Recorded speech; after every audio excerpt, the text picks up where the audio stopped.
ईर्ष्या, द्वेष, वैमनस्य, इस सब को त्याग करने की भावना हमारे अंदर है तो हम ब्राह्मण हैं। किसी जाति से नहीं। ये हमारा सनातन, ये हमारा हिंदुत्व ऐसा उत्कृष्ट धर्म है जिसकी कोई दुनिया में कोई तुलना नहीं कर सकता। और आज मैं आप सबसे आग्रह करूंगा कि आप सब एक हो।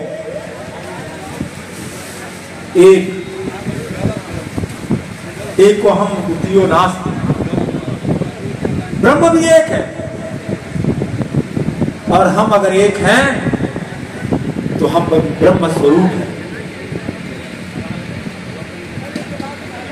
अक्सर इस भारतीय समाज में ये कहा जाता है ब्राह्मणों के बारे में कि इनके अंदर एकता नहीं आ सकती। कहते हैं कि अगर सर्प भय छोड़ दे, सिंह अगर निद्रा त्याग दे और ब्राह्मण अगर एक हो जाए तो संसार में बड़े से बड़े परिवर्तन हो सकते हैं, ऐसा ये बताया।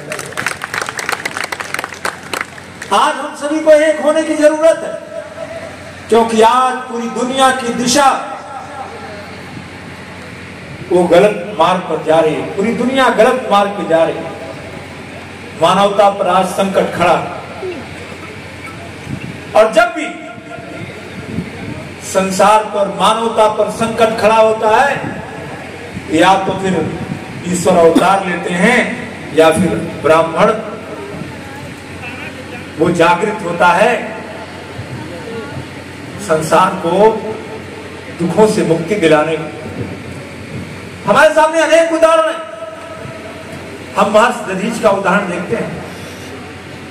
महर्षि दधीच ने, जिन्होंने समाज के, मानव जाति के कल्याण के लिए, यहां तक कि देवताओं के कल्याण के लिए उन्होंने अपने शरीर को दान कर दिया था और अपनी हड्डियों से जो शस्त्र बना था, दधीच की हड्डियों से जो शस्त्र बना था, उससे देवताओं को विजय प्राप्त हुई थी।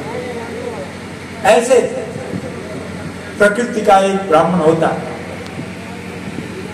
तो यदि हमारे हृदय में प्रेम है, करुणा है, सेवा भाव है, जन कल्याण की भावना है और हम किसी प्रकार का ईर्ष्या, द्वेष नहीं रखते, हमें अगर कोई अपमान भी दे तो भी हम सम्मान देते हैं, तो वो ब्राह्मण होता है। क्योंकि मान सम्मान से कोई फर्क नहीं पड़ता। यदि सच्चा ब्राह्मण है तो मान भी मिले, अपमान भी मिले, दोनों ही उसके लिए बराबर होता है, कोई फर्क नहीं पड़ता। पड़ता है क्या? तो ये गुण हमारे अंदर होने चाहिए। आज मैंने ये आयोजन, मैं तो निरंतर अनेक वर्षों से आयोजन कर रहा हूं, इसी बहाने आप लोगों के सेवा करने का अवसर मिल जाता है।